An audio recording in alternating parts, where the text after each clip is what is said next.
प्रिय विद्यार्थियों, सुप्रभात। मैं डॉक्टर इकबाल, सह आचार्य इतिहास भाग राजकीय महाविद्यालय झालावाड़। आज हम बात करेंगे गोलमेज सम्मेलन के बारे में। विद्यार्थियों, सह विनोक्य आंदोलन, जो कि राष्ट्रीय आंदोलन के अंतर्गत एक प्रमुख आंदोलन माना जाता है, इसकी शुरुआत हुई 1930 में। और ये आंदोलन जब बहुत तेजी से आगे बढ़ रहा था तो उस दौरान ब्रिटिश सरकार ने दमनकारी नीति अपनाई और उन्होंने कांग्रेस के अनेक नेताओं को, महात्मा गांधी को, इन सभी को गिरफ्तार कर लिया और कांग्रेस को एक अवैध संस्था घोषित कर दिया।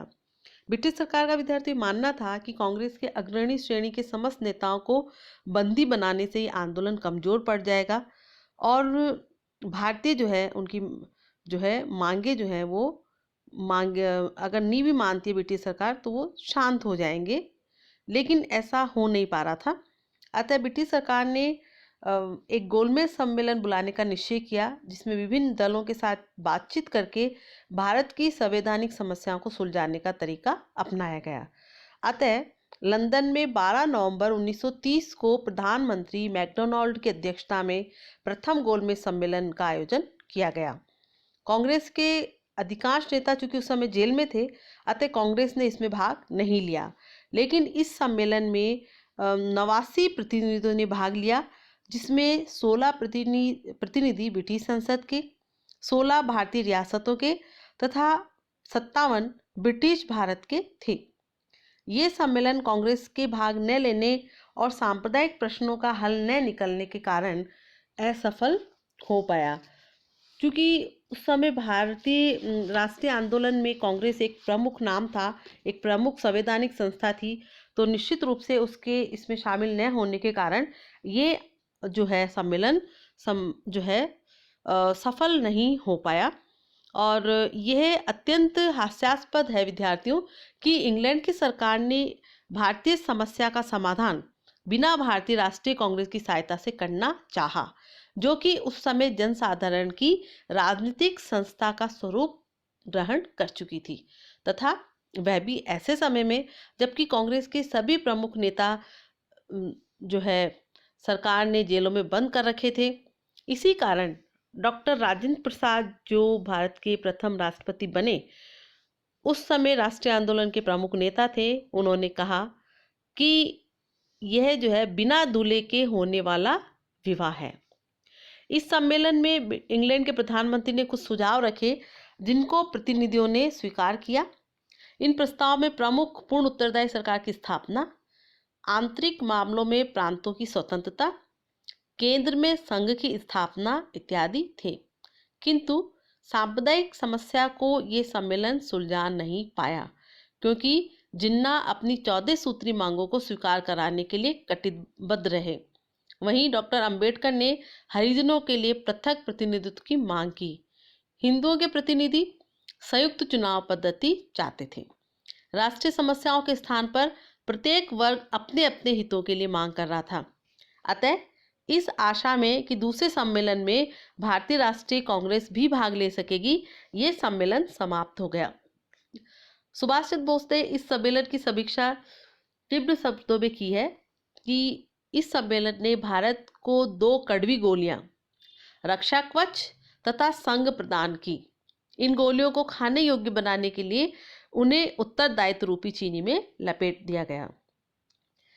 तो विद्यार्थियों, जो परिस्थितियां उस समय रही, तो प्रथम गोलमेज सम्मेलन से ब्रिटिश सरकार समझ गई थी कि कांग्रेस से बात किए बिना भारतीय समस्या का जो है सुधार किया जाना या समस्या का जो है समाधान किया जाना संभव नहीं है।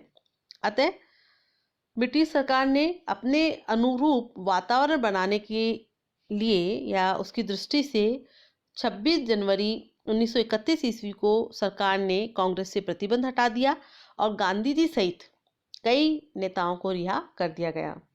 ब्रिटिश संसद ने यह अनुभव किया कि बिना कांग्रेस की सहमति के किसी निर्णय पर नहीं पहुंचा जा सकता। इसीलिए गांधी जी और वायसराय इरविन के बीच बातचीत के बाद 5 मार्च 1931 ईस्वी को दिल्ली में एक समझौता हुआ। विद्यार्थियों, इसे गांधी इरविन समझौता भी कहा जाता है। इस समझौते की शर्तों के अनुसार सर्वप्रथम सरकार आंदोलन के संबंध में गिरफ्तार किए गए आंदोलनकारियों को रिहा कर देगी तथा उनकी जब्त संपत्तियां वापस कर देगी। कांग्रेस सविनय आंदोलन को स्थगित कर देगी। कांग्रेस द्वितीय गोलमेज सम्मेलन में भाग लेने पर सहमत हो गई। कांग्रेस उत्तरदायी शासन को प्रतिरक्षा, विदेशी मामले तथा कुछ वित्तीय शक्तियों को अंग्रेजों के हाथ में रखते हुए स्वीकार कर लेगी।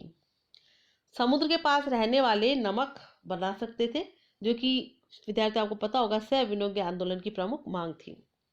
शराब एवं विदेशी कपड़ों की दुकानों पर भारतीय शांतिपूर्ण धरना दे सकते हैं। कांग्रेस सब बहिष्कारों को बंद कर देगी, लेकिन स्वदेशी का प्रचार जारी रखेगी। तो ये माहौल बनाने के उद्देश्य से किया गया था और इसका परिणाम ये निकला कि कांग्रेस ने जो कि वादा किया था कि वो द्वितीय गोलमेज सम्मेलन में भाग लेगी, तो गांधी जी ने कांग्रेस के प्रतिनिधि के रूप में 7 सितंबर 1931 ईस्वी को लंदन में आयोजित द्वितीय गोलमेज सम्मेलन में भाग लिया। गांधी जी इस सम्मेलन में 5 दिन बाद जो है पहुंचे और उस समय तक राजनीतिक स्थिति में ब्रिटेन की काफ़ी परिवर्तन हो चुका था। वायसराय भी भारत के बदल गए थे और जो नए भारत सचिव सर सैमुअल होर थे वो भी अनुदार थे। अतः स्थिति भारत की और भी प्रतिकूल हो गई। उस समय वहाँ पर इंग्लैंड में मजदूर दलीय सरकार का पतन हो चुका था तथा मैकडोनाल्ड ने एक राष्ट्रीय सरकार बनाई थी और ये सरकार नाम मात्र के लिए राष्ट्रीय थी, क्योंकि इसमें अनुदार सदस्यों की संख्या ज़्यादा थी और इसके प्रभावशाली होने के कारण यह वस्तुतः यह अनुदार सरकार के समान ही हो गई थी।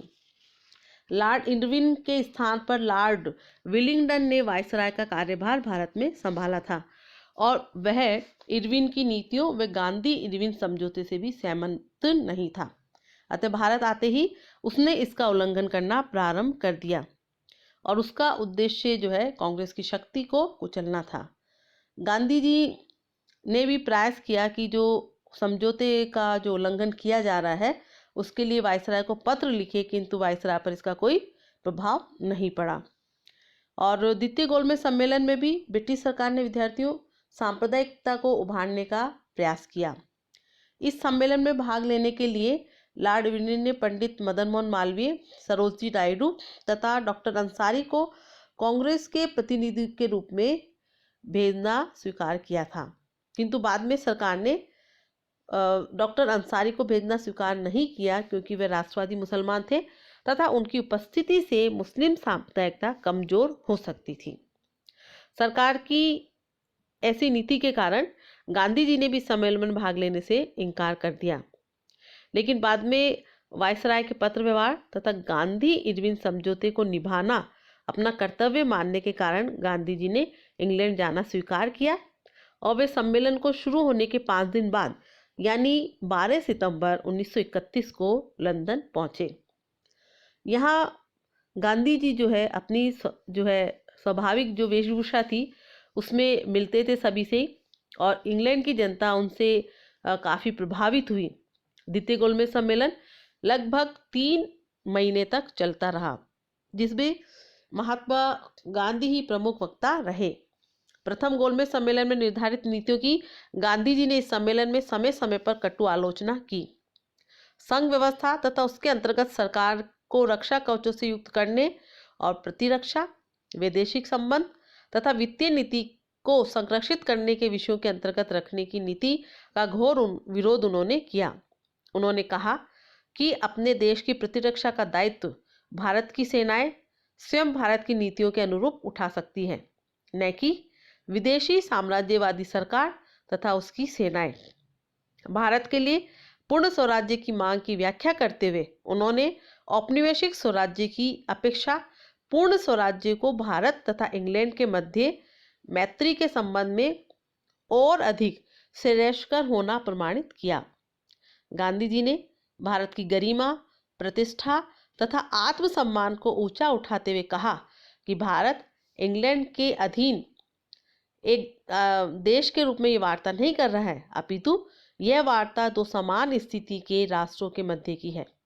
इस सम्मेलन में कांग्रेस की स्थिति को भी स्पष्ट करते हुए महात्मा गांधी ने कहा कि यह अन्य राजनीतिक दलों के समान मात्र एक राजनीतिक संस्था नहीं, अपितु वह संपूर्ण भारत का प्रतिनिधित्व करने वाली संस्था है। ये धर्म, जाति, लिंग आदि के आधार पर किसी वर्ग विशेष की संस्था न होकर अखिल भारतीय राष्ट्रीय संस्था है। कांग्रेस 30 नवंबर 1931 ईस्वी को उन्होंने अपने भाषण में कहा, अन्य सब दल सांप्रदायिक है, कांग्रेस ही केवल सारे भारत और सबके हितों के प्रतिनिधित्व का दावा कर सकती है।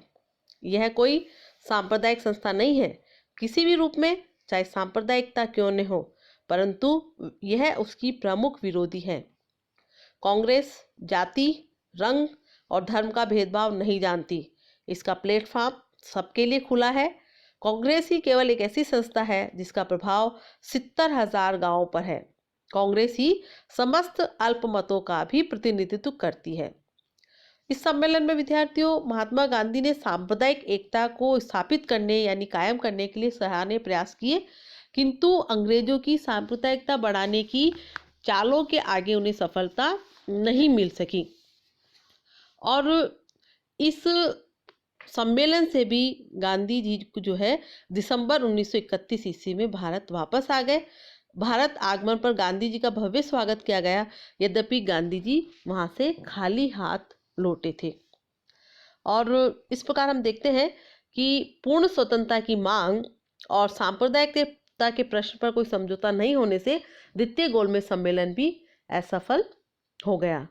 और द्वितीय गोलमेज सम्मेलन की असफलता से 1 जनवरी 1932 ईस्वी को कांग्रेस कार्य समिति की बैठक में सरकार द्वारा पूरी तरह नकारात्मक रुख अपनाए जाने की स्थिति में सविनय अवज्ञा आंदोलन फिर से शुरू करने का निर्णय लिया गया और 3 जनवरी 1932 ईस्वी में दोबारा सविनय अवज्ञा आंदोलन शुरू हो गया। किंतु 16 अगस्त 1932 ईस्वी को ब्रिटिश प्रधानमंत्री रैमजे मैकडोनाल्ड के सांप्रदायिक पंचाट ने इस आंदोलन की दिशा ही बदल दी। अब हम बात करेंगे तृतीय गोलमेज सम्मेलन की।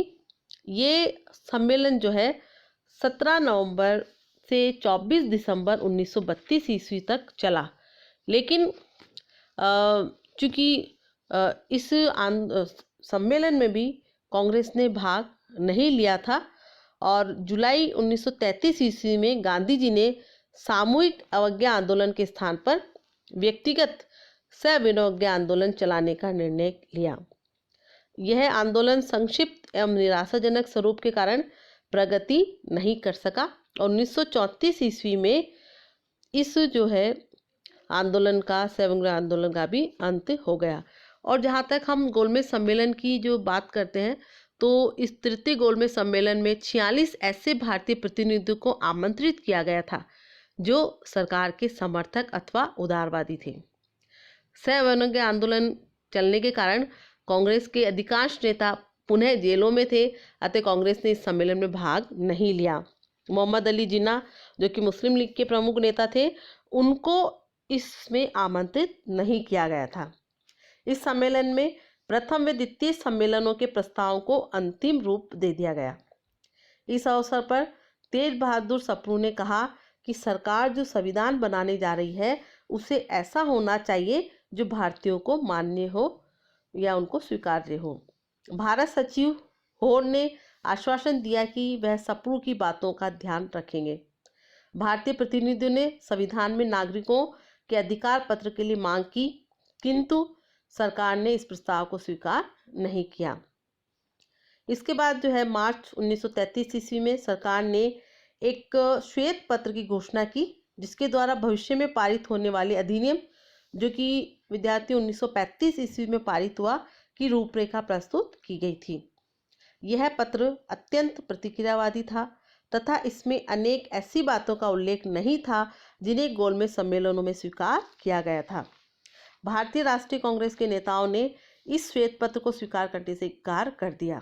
अतः इसके प्रस्ताव पर विचार करने के लिए लॉर्ड लिंडलिथगो की अध्यक्षता में एक संयुक्त संसदीय समिति का गठन किया गया, जिसकी रिपोर्ट के आधार पर भविष्य में 1935 ईस्वी का अधिनियम पारित हुआ। तो विद्यार्थियों, हमने देखा कि भारत की जो संवैधानिक समस्या थी उस पर विचार विमर्श करने के लिए 3 गोलमेज सम्मेलन ब्रिटिश सरकार के द्वारा आयोजित किए गए। जिसमें ब्रिटिश सरकार ने ज़्यादातर अपने समर्थकों को और उदारवादी लोगों को शामिल किया, और कांग्रेस ने केवल द्वितीय गोलमेज सम्मेलन में महात्मा गांधी को प्रतिनिधि भेजकर अपनी जो है भागीदारी निभाई। लेकिन वहां से भी जैसा जो महात्मा गांधी चाहते थे, सांप्रदायिक समस्या का अंत करना और पूर्ण स्वराज्य चाहते थे, वो उनकी मांगे स्वीकृत नहीं की गई। और अंततः इन तीनों गोलमेज सम्मेलनों की बातों पर ही आगे चलकर 1935 का संवैधानिक अधिनियम पारित किया गया। तो विद्यार्थियों, गोलमेज सम्मेलन के बारे में ये संक्षिप्त रूपरेखा, मैं आशा करती हूँ कि आपको ये समझ में आया होगा। आपके जो भी सुझाव हैं वो सादर आमंत्रित है। धन्यवाद।